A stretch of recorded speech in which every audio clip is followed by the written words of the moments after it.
복음으로 세상과 만나기 위해라는 제목으로 말씀 함께 좀 나누겠습니다. 며칠 전 제가 신문 기사 제목을 이런 제목의 기사를 좀 발견했습니다. 설날 입으로 망치지 않으려면 그런 제목의 기사더라고요. 내용을 살펴봤더니 이 사람들 친지 가족 이렇게 오랜만에 모이는데 말 한마디 때문에 갑자기 분위기가 찬물을 끼얹은 것처럼 가라앉거나 아니면 다툼이 발생하거나 설날 일어나는 갈등을 막기 위해서 입을 조심해야 된다, 그런 기사입니다. 그런데 요약하자면 세 가지를 하지 말라는 겁니다. 첫 번째는 자랑을 하면 안 된다는 거고요. 우리 집 아들 어디 대학 갔어? 우리 집 딸 어느 회사 취직했어? 그런 자랑 얼마나 하고 싶겠어요. 그런데 그런 자랑을 하면 듣는 사람 입장에서는 그만큼의 자랑거리가 또 있어야 주고받고 할 텐데 그렇지 못할 가능성이 높잖아요. 그러니까 결국에는 그 자랑이 문제를 일으키게 된다 하는 이야기고요. 두 번째는 질문을 하지 말라는 겁니다. 너 장가는 언제 갈래? 너 애는 안 낳니? 너 취직은 어떻게 됐니? 그런 질문들, 원치 않는 질문, 자기가 말하지 않는 질문들을 굳이 하지 말라는 이야기입니다. 세 번째는 원치 않는 조언을 하지 말라는 거죠. 야, 이거 취직하려면 뭐를 해야 돼. 우리 아들 보니까 뭐 하니까 되더라. 옆집 아들은 이렇게 해서 됐다더라. 그런 이야기 하지 말라는 것이죠. 우리가 명절 때 가끔 모이다 보면 이렇게 다툼도 벌어지고 갈등도 생기고 하다 보는데 상처를 주고받지만 큰 상처는 가까운 사람에게서 받습니다. 잘 모르는 사람에게는 큰 상처를 받을 일이 없어요. 뭐라고 그래도 나를 잘 몰라서 하는 말이겠거니 생각하고 그냥 넘긴다는 것이죠. 그런데 가족과 친척으로부터 듣는 말은 나랑 아주 잘 아는 사이고 내가 어떻게 살아왔는지를 잘 아는 사람이 던지는 말 한마디 때문에 아주 큰 상처, 내상을 입는다고 하죠. 겉은 멀쩡해 보이는데 속 장기가 다 상하는 내상을 입게 되는 것처럼 큰 상처는 가까운 사람, 가족, 친지, 친척들로부터 받게 되는 경우가 많다라고 하는 것이죠. 예수님께서 공생애를 시작하신 직후의 상황이 오늘 누가복음 4장의 상황입니다. 공적 생애, 이제 사적인 자기의 인생을 접고 구원자로서 하나님이 이 땅에 보내신 공적인 삶을 시작하셨다는 것이죠. 그런데 예수님이 공생애를 시작하신 다음에 굉장히 인기가 솟구치셨습니다. 물론 여러 병자를 고치고 여러 좋은 설교 말씀을, 획기적인 설교 말씀을 하셔서 그러기도 했지만 예수님의 인기가 공생애 초기에 급상승한 이유는 세례 때 벌어진 일 때문에 그렇습니다. 예수님이 세례 요한에게 요단 강가에서 세례를 받으셨어요. 그런데 무슨 일이 펼쳐졌냐면 하늘이 열리고, 여러분 하늘이 열리는 기적 보신 적 있으세요? 하늘이 열리고 성령이 비둘기같이 확 내려와서 예수님 위에 내리시면서 하늘에서 음성이 들렸습니다. 너는 내 사랑하는 아들이요 내 기뻐하는 자다. 이 세 가지 현상 때문에 그 자리에 있었던 많은 사람들이 예수가 메시아인가 보다. 이스라엘 백성들이 메시아를 400년 이상 기다렸습니다. 남유다가 멸망한 이후로 지금 예수님 때까지 약 430년, 450년 기간 동안 자신들의 구원자를 기다려왔어요. 우리 민족이 일제 36년 이 치하를 벗기 위해서 수많은 독립운동, 3.1운동, 여러 가지 우리가 운동을 펼쳤는데 여러분 400년간 이 남의 나라의 압제를 받으면서 그것으로부터 건져낼 구원자를 기다렸다는 그 열망이 얼마나 컸겠습니까?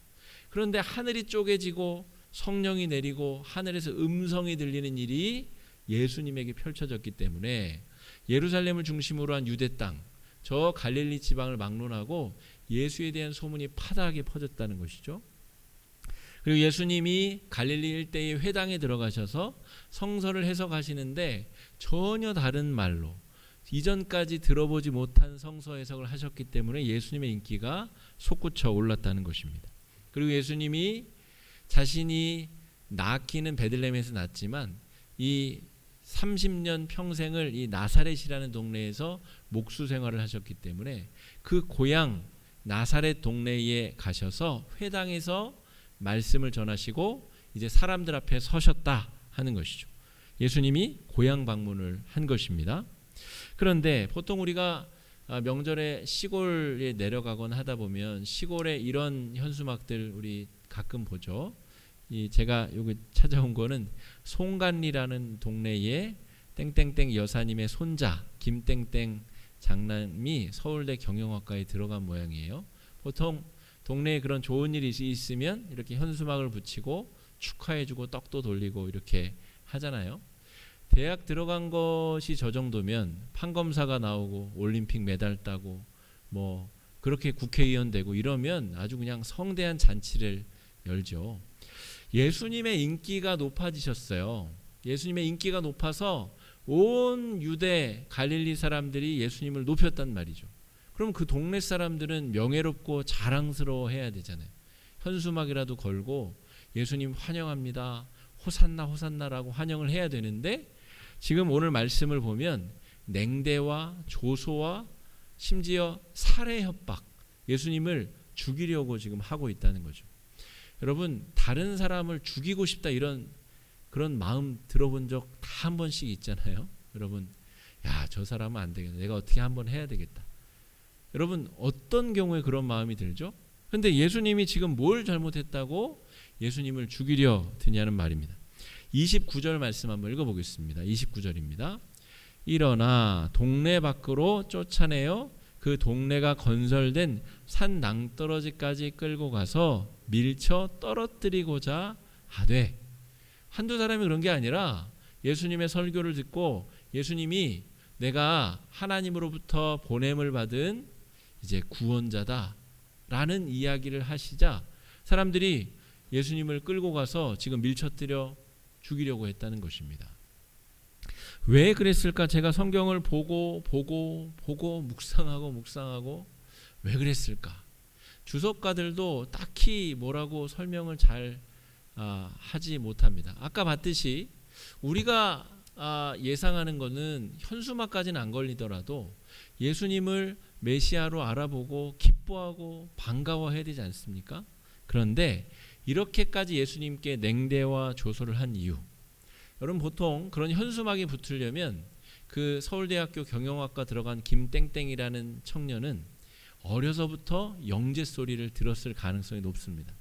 전교 1등하고 시골에서 전교 1등하고 막 그래가지고 거기서 영재 천재 소리 들으면서 야, 쟤는 크게 될 애야 그런 얘기 들은 애가 나중에 좋은 대학 가고 좋은 직업 얻으면 현수막이 붙는 거죠. 그런데 왜 예수님께 사람들이 이렇게 냉대를 했을까를 잘 생각해 보면 예수님의 객관적인 스펙, 당시 2000년 전에 그 갈릴리 인근에 있는 나사렛 동네에서의 예수님의 위상은 뭐였을까? 딱 이런 겁니다. 30대의 무학의 노총각인 목수. 이 당시에 젊은 남성들이 16살에서 20살경에 다 결혼을 했습니다. 여성들은 몇 살 더 어리게. 그러니까 예수님의 어머니 마리아도 적게는 한 13살에서 많게는 한 17, 18살에는 지금 예수님을 낳은 거죠. 그러니까 예수님이 공생애를 시작한 게 30살인데 30이 되도록 장가도 못 갔죠. 자기 애도 없죠. 또 무학이죠. 저 사람은 배운 것도 없는데 어떻게 글을 읽느냐, 그런 이야기를 듣습니다. 배운 것도 없고 또 변변한 직업도 아닙니다. 그 당시에 목수라는 것은 모통, 이 망치 모통 들고 이 집 저 집 다니면서 문짝 기울어진 거 고쳐주고 조금 보수받고 테이블이나 만들고 그런 변변치 못한 직업이었단 말입니다. 그런데 그런 사람이 갑자기 밖에 나갔다 왔더니 인기가 하늘을 치솟았어요. 그러니까 야, 전 나보다도 못한 사람이 저 정도의 명성을 얻었다는 것이 감당이 안 되는 겁니다.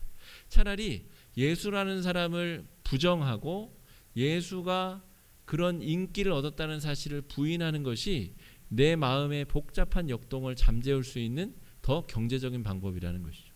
나아가서 예수를 그냥 없애버리면 더 이상 내 마음이 불편할 일도 없고 내 마음이 시기심에 사로잡힐 일도 없다라는 것입니다.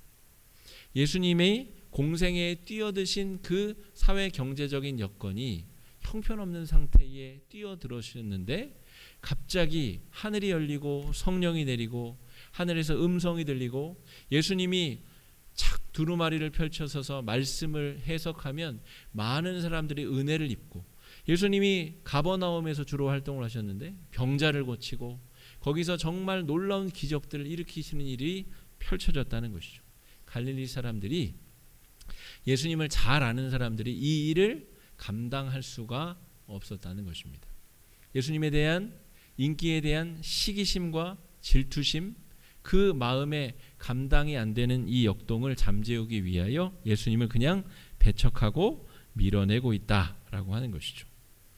여러분, 이러한 일 때문에, 그 편견과 시기심 때문에 나사렛 사람들은 예수님을 구세주로 알아차리지 못하였습니다. 이게 참 놀랍죠. 나중에 예수님이 유대인들에 의해서 십자가에 못 박히시게 되는 것과 똑같습니다. 그 동네 사람들이, 예수님을 잘 아는 사람들이 오히려 예수님의 제자로 자원을 한다거나 아니면 예수님의 그 공생애에 아주 든든한 버팀목과 후원자가 될 만한데, 오히려 잘 안다는 이유만으로 편견에 사로잡히고 시기심에 사로잡혀서 예수님을 구세주로 알아차리지 못했다라고 하는 것이죠. 여러분, 이 말씀을 이 명절 즈음에 묵상하면서 제가 한국 교회를 좀 묵상해 보았습니다. 코로나19가 이 땅에 이제 덮친 지 꼭 찬 2년이 되었습니다. 만 2년간 우리가 코로나19와 씨름하며 어려움을 겪었는데, 우리 개인적으로도 어려웠지만 교회 공동체 자체도 굉장히 큰 어려움을 겪었습니다. 물론 우리가 모일 수 없고 이런 1차원적인 어려움 넘어서서 2020년 2월에 신천지가 대구를 중심으로 크게 이 코로나19 전파에 기폭제가 되면서 사실 많은 사람들이 그때까지 신천지가 뭔지를 모르고 있다가 저거 개신교의 한 분파구나, 그렇게 생각하는 사람들이 많았습니다. 그러니까 신천지가 아주 사악한 방법으로 그들의 포교를 했던 것이 마치 기독교의 이미지, 지금까지 기독교의 사소한 잘못들에 다 덮어 씌워져 가지고 기독교 자체가 아주 그 명성과 이 평판이 땅바닥에 처박히는 일들이 벌어졌다는 것이죠. 이어서도 계속해서 그런 비슷한 일들이 있었습니다. 건강한 교회에서도 감염이 폭증 사례가 이어지기도 했고, 또 저 장이동에 있는 사랑땡땡 교회에서 그 교회 목사님이 대규모 군중 집회를 막 이끌면서 방역 활동을 방해하거나 저해하는, 그래서 뉴스에 늘 그 교회가 등장하고, 최근에도 뭐 재개발 단지에 알박기를 하고 보상 문제로 다투고 그런 기사들이, 뉴스들이 나오더라고요. 이런 여러 가지 일들이, 오미크론이 확산되는 첫 번째 환자가 하필 또 인천에 있는 목사님 사모님 부부였죠. 이런 여러 가지 일들이 교회의 평판을 아주 땅에 떨어지게 만드는 그런 여건과 환경이 조성되었다는 것이죠. 예수님이 나사렛 동네에 오셨는데 많은 사람들이 예수님을 구세주로 알아보지 못하고, 다른 동네 사람들은 예수님을 구세주로 알아봤는데 정작 예수님과 함께 놀고 뛰어놀고 예수님과 함께 밥 먹고 여러 거래를 주고받던 그 동네 사람들이야말로 예수님을 못 알아봤다는 것이죠.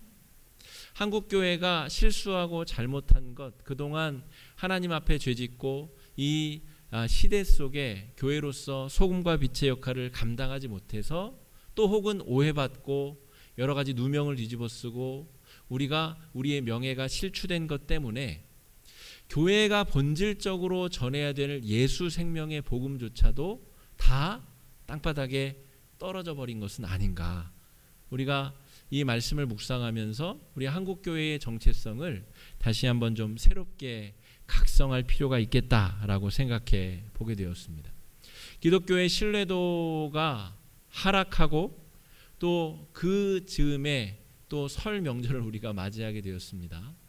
가급적 이번 명절에 여러분 친지들 만나셔서 니네 기독교는 왜 그 모양이냐 이야기를 하시거든 오늘 말씀 잘 기억하시고 예수님처럼 거기에 휘말려서 그들과 입씨름을 하거나 몸싸움을 할 일이 아니라 오늘 30절 말씀을 보면 그들이 뭐라고 하든 예수님을 밀쳐 떨어뜨리고 하건 어떻게 하든 예수님은 그냥 그 사이로 지나쳐 가십니다. 그리고 복음이 필요한 곳, 예수님의 생명의 복음을 간절히 사모하는 사람들을 향해서 앞으로 나아가셨다는 것이죠.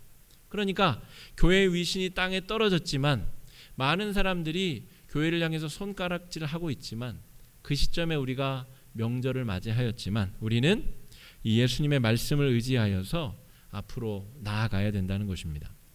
여러분, 내가 잘못해서 내가 손해를 보고 내가 어려움을 당하는 것은 그냥 감당할 수 있습니다. 내가 잘못했으니까요. 그런데 내 잘못 때문에 예수님이 욕을 먹고 교회 공동체가 침체되고 야, 이렇게 침체되었으니 이제 소망이 없다. 절망이구나. 여러분, 예수님이 그랬다고 한번 생각해 보십시오. 저 유대 땅에서 또 갈릴리에서 예수님의 인기가 높아지고 있는데 고향에서도 나를 알아봐 주겠지. 고향에서만큼은 내가 인기가 높겠지. 더 나를 알아봐 주겠지. 그랬는데 웬걸? 냉소와 비판과 자기를 죽이려 한다 해서 예수님이 아이, 안 해. 나 마음 상했어. 나 이 예수 이 구세주의 이 하려던 소명 이거 집어 던질 거야. 예수님께서 그러셨다면 얼마나 이게 코미디 같은 일이 펼쳐졌겠습니까? 여러분, 오늘 요 말씀 요약에 보면 질문 첫 번째 질문의 내용이 그것으로 제가 적어놨습니다. 뭐냐면 신앙생활의 이유로 가족이나 친구, 이웃, 직장 동료 또 가까운 사람으로부터 신앙의 이유로 내가 핍박을 당하거나 어려움을 당했던 적이 있다면 이따가 오후 3시에 우리 목장 모임 시간에 한번 나눠보자는 거죠. 어떤 분은 시집 오셔가지고 우리 시부모님한테 또 그런 핍박을 당하신 분도 계실 것이고 또 장모님, 장인어른에게 핍박당하신 분도 계실 것이고 또 친구들로부터 신앙생활을 위해서 같이 우리 불법 좀 범하자 이랬다가 신앙의 이유로 거기서 빠져나왔다고 오히려 공격당하고 어려움 당하신 성도님도 계실 것이고 예수를 믿는다는 이유로 내가 고난당하고 어려움 당했었던 이유 그런 상황들이 있다면 한번 이따 목장 모임 시간에 나눠보자는 것이죠. 제가 이걸 미리 이야기하는 이유는 한번 생각해 보시고 이따 오셔야 이야기를 하실 수 있지 이따 3시에 생각하려고 그러면 자기가 경험한 것도 생각이 잘 안 나기 때문에 미리 한번 생각해 보시라고 질문을 공유 드립니다. 예수님께서 고향에서의 배척을 아주 의연하게 잘 대처하고 계십니다. 오늘 말씀에서 보면 예수님이 그 나사렛 사람들의 냉소와 질시와 모욕과 공격을 의연하게 대처하고 계십니다. 24절 말씀 한번 읽어보겠습니다. 또 이르시되 내가 진실로 너희에게 이르노니 선지자가 고향에서는 환영을 받는 자가 없느니라.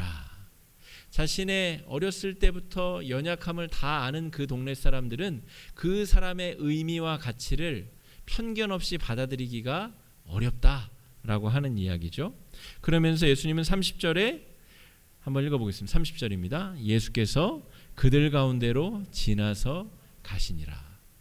아마도 제 추측에는 예수님의 그 엄청난 이 기운, 이 성령의 충만한 영적 기운 때문에 사람들이 막지 못하고 물러선 것 같아요. 예수님은 그 사람들이 뭐라고 자신을 평가하든 자신에 대해서 어떤 제재를 가하든지 간에 상관하지 않으시고 하나님께로부터 받은 소명을 위하여 앞으로 나아가셨다는 것입니다.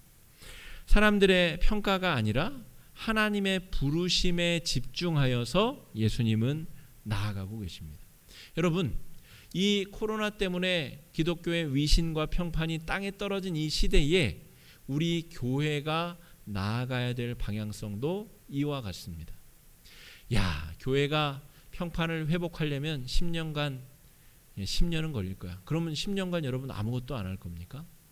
여러분, 사람들이 교회를 다시금 소망과 빛이 있는 곳으로 알아봐 줄 때까지 그러면 아무것도 안 하고 복지부동 할 것입니까? 예수님은 그렇게 하지 않으셨다는 것이죠.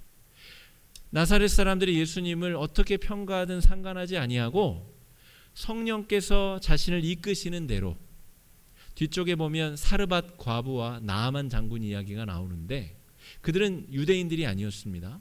저 이방 사람들이었는데 살아계신 하나님의 권능을 반드시 필요로 하는 사람들을 향하여서 엘리야, 엘리사 선지자가 이방 땅으로 나아갔던 것처럼 예수님은 그 생명이 복음이 필요한 사람들을 향하여서 앞으로 나아가셨다는 것이죠.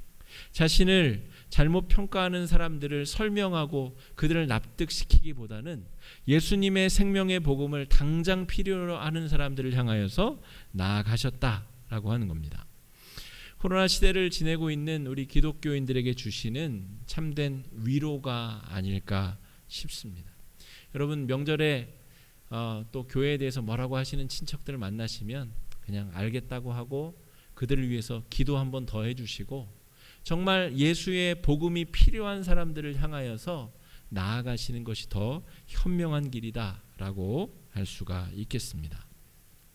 여러분 예수님께서 어떻게 하셨는가 내용을 살펴보면 오늘 본문 앞쪽에 이사야서 61장 말씀을 읽으시면서 회당에서 가르치십니다. 예수님 당시에는 장절 구분이 없었습니다. 그런 양피지로 된 두루마리, 말씀 두루마리가 이렇게 있었는데 이사야서는 굉장히 분량이 많으니까 아마 이사야서도 두루마리 몇 개로 되어 있었겠죠. 그 중에서 이사야 두루마리를 하나를 건네주자 그 중에서 예수님이 정확하게 우리가 구분해 놓은 61장 부분을 찾으셨다는 것이죠. 그게 오늘 말씀 우리 18절 19절에 기록되어져 있습니다. 한번 같이 읽어보겠습니다. 18절 19절입니다. 주의 성령이 내게 임하셨으니 이는 가난한 자에게 복음을 전하게 하시려고 내게 기름을 부으시고 나를 보내사 포로된 자에게 자유를 눈먼 자에게 다시 보게 함을 전파하며 눌린 자를 자유롭게 하고 주의 은혜의 해를 전파하게 하려 하심이라 하였더라. 예수님이 세례 받으실 때 이미 주의 성령이 임하셨죠. 예수님만 경험한 게 아니라 그 자리에 있었던 수십 수백 명 사람들이 다 그것을 보았습니다. 주의 성령이 임하셨는데 예수님이 어떻게 하셨느냐 하는 것이죠. 자기를 알아봐주는 사람, 자기 팬클럽들을 찾아다니면서 예수님이 기분 좋게 웃으시고 야, 나 대단하다.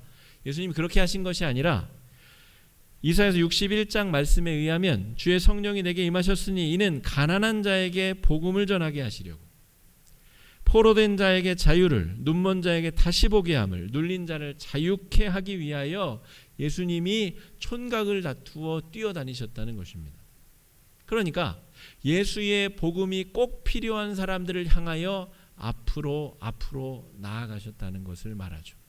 여러분 코로나 상황이라 우리가 아무것도 할 수 없을 것 같지만 잘 찾아보면 할 수 있는 게 많습니다. 코로나 상황이라서 우리가 목장 모임도 다 접고 못하고 했는데 요즘에 인터넷으로 줌으로 만나다 보니까 시간과 장소의 제약을 덜 받으면서 더 깊이 있고 내밀한 친밀한 만남들이 가능하다는 가능성을 우리가 발견하게 됩니다.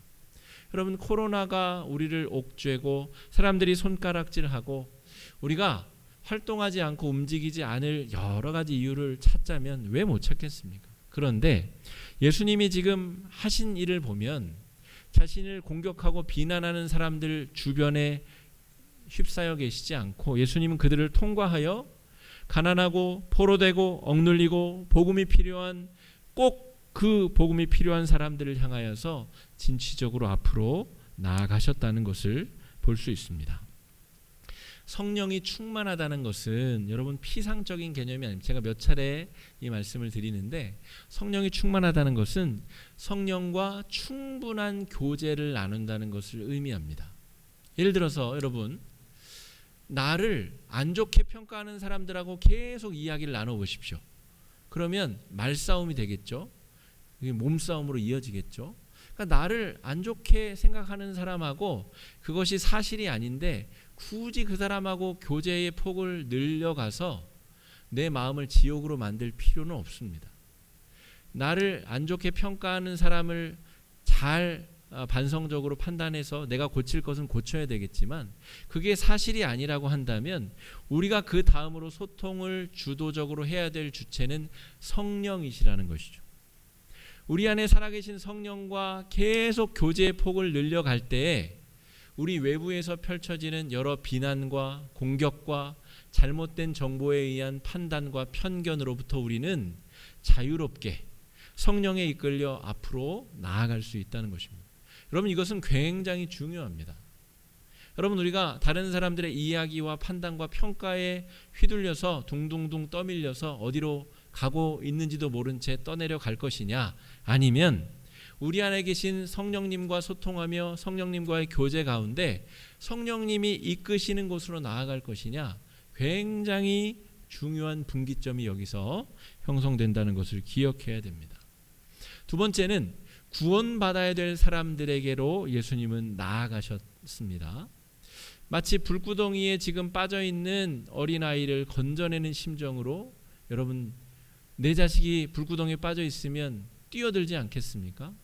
당장 어떻게 해야 되지 않겠습니까? 이런 마음으로 예수님은 사르밧 과부에게, 나아만 사람에게 지금 나아가셨다는 것을 의미합니다.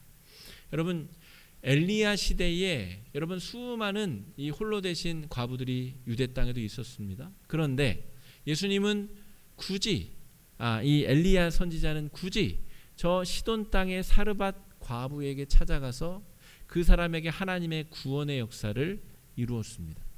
그리고 저 아람 장군 나아만이 이 문둥병이 들었을 때에 엘리사 선지자를 통하여 하나님은 그를 고치셨습니다. 유대 땅에도 수많은 병자들이 있었지만 나아만과 사르밧 과부가 구원을 받았다는 것이죠. 여러분, 정말 예수 그리스도의 이 은혜의 복음, 십자가의 복음을 간절히 사모하는 사람이라면 여러분, 교회 공동체는 그 사람을 향하여서, 그 곳을 향하여서 나아가야 되고 그들에게 복음을 증거해야 됩니다. 사르밧 과부와 나아만을 찾아서 우리가 나아가야 된다는 것이죠. 오늘 이 말씀의 두 번째 나눔 질문은 그것입니다. 내 주변에 정말 예수의 복음이 꼭 필요한 사르밧 과부가 누구입니까? 내 주변에 몸이 병들고 예수 십자가의 구원의 치유가 필요한 그 나아만 장군이 누구냐라고 하는 것이죠. 여러분, 교회를 잘 아는 것처럼 교회를 비판하고 공격하는 수많은 사람들에게 관심을 집중하지 마시고 정말 이 순간에도 정말 헐떡거리며 하나님의 사랑을 사모하는 사람, 예수 십자가의 구원이 필요한 사람이 누군가를 찾아보자는 거죠. 그 사람을 향하여 나아가는 것이 예수님이 하신 일이고 지금 위기의 상황에 교회 공동체가 해야 될 일입니다. 다음 주에 우리 재직회 때 조금 시간을 내서 올해 중점적인 목회 방향성을 좀 살필 텐데 오늘 말씀과도 긴밀한 관련성이 있습니다. 여러분, 이 코로나 끝물에 이 위기의 교회 공동체가 어디를 향해서 무엇을 위해 나아가야 되는가? 분명하게 말씀으로부터 근거를 찾고 말씀으로부터 방향을 지시받아 우리 교회 공동체가 나아가야 된다는 것이죠. 여러분, 오늘 예수님은 자신을 공격하는 고향 사람들 앞에서 하나님께서 하시고자 하는 일을 드러내고 계십니다. 성령에 충만하여 복음의 빛이 필요한 사람들을 향해서 나아가고 계십니다.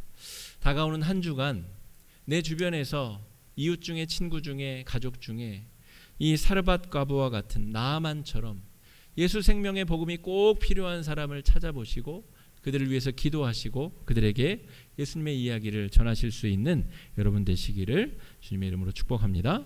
이 시간에 말씀 의지해서 잠시 좀 기도하는 시간을 갖겠습니다. 기도하실 때 주님, 우리가 성령에 충만하여 우리를 부르신 하나님의 그 뜻에 집중하며 나아가는 하루가 한 주가 될 수 있게 해달라고. 한 주 동안 우리 가족들과 친지들과 모임과 만남을 하게 될 텐데 그들 가운데 사르밧 과부를 찾아내고 나아만을 찾아내어 예수 생명의 복음을 전하고 기도할 수 있는 은혜를 달라고 이 시간에